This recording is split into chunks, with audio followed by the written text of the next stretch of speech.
So massive news, guys. Massive news going on. The verdict between the FTC and Microsoft for the Activision Blizzard King merger has finally been released, and the verdict is in favor of Microsoft. The court and the Judge Corley, has denied the FTC and granted Microsoft with the victory over the FTC. The judge said that the court finds that the FTC has not shown any likelihood it would prevail on its claim that this particular vertical merger in the Pacific industry may substantially lessen competition. The judge also said that in fact it's actually the opposite. With this merger, is going to create more competition, and that Microsoft has already, in writing and in court in public, said that they are committed to releasing Call of Duty on all platforms for the next 10 years, bringing Call of Duty to the Nintendo Switch and several other cloud streaming services. So the judge looked at the FTC, knew that their whole argument was all focused and biased towards Sony and the PlayStation brand, and nothing that they brought up in court was actually directed toward hurting the consumer. Everything that Microsoft has said in court has been pro-consumer. They're leaving Call of Duty on the PlayStation platform, on Steam, bringing it to Switch, bringing it to cloud. This is all pro-consumer. And even when the judge sort of kind of pressed upon the FTC just kept bringing up Sony this, so much in fact that Judge Corley had to say, hey, we're not worried about Sony, we're worried about the consumer. And that was the FTC's biggest downfall, was the fact that they were more focused on the PlayStation brand and what this merger might mean to PlayStation, that they never mentioned the consumer. They didn't really care about the consumer.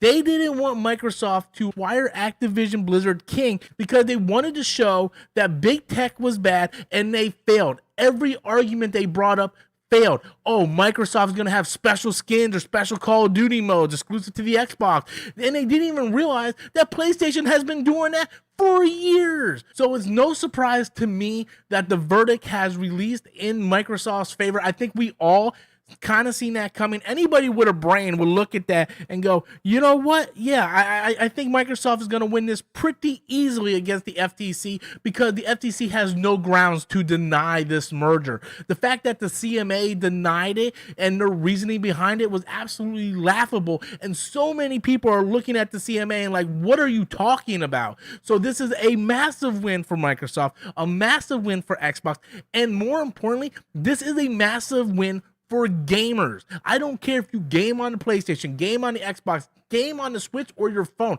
This is a massive win for gamers. So it's going to be better for the consumer that can just pick it up, who can't afford to spend $70 every single year on a Call of Duty game. And hopefully Microsoft can reach back in with backwards compatible games from Activision and Blizzard and bring some of those things over. This is great. Nintendo Switch is going to be getting Call of Duty. This is great for gamers.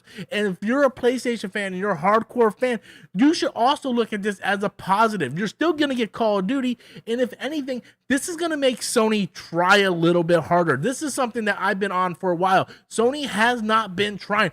Sony has been riding cruise control ever since midway through the PS4 generation. We haven't got a Killzone. We haven't got a Resistance, because they had the exclusive advertising rights for Call of Duty. Call of Duty was paying all their bills, and they were just riding that wave. Now that's going to go. Those exclusive promotions are all going to go toward Xbox. The game is still going to be on multi-platform, but it's going to be the promotional rights on Xbox. Let Sony now try to dig back in, try to release some of these old IPs, and let's get this thing going. I want to see the old Sony, the Sony from the PS2, PS3 era. That's the Sony I want to see. I don't want to see this Sony where they just keep remastering The Last of Us every generation, or they keep just doing remakes of the same games over and over. I want to see the Sony that used to take chances, that used to produce games like Killzone and Resistance and MAG and some of these other games. I want to see competition, and now we're finally going to get competition. And the funny thing is, even Judge Corley has said, why doesn't PlayStation just release their games day and date on their PlayStation Plus service if they're so worried about competition? If they want to compete, there are many opportunities to compete. But now that the judge has ruled in favor of Microsoft, what's going to happen next? We know that Microsoft, Phil Spencer, and Xbox is going to go try to close this deal. Whether or not the next trial with the FTC and Xbox is going to exist later on this year, that's still yet to be seen. But I expect that Microsoft is going to go start trying to close this thing as quickly as possible, and then we're going to start moving forward. But big day if you're a gamer, big day if you're an Xbox fan. But I want to know what you guys think. How do you guys feel about Judge Corley's verdict? Did you like it, hate it, or are you kind of like in the middle on it? Be sure to leave those comments in the comment box below. And until next time, as always, I'm Robert Storms, and thank you for watching.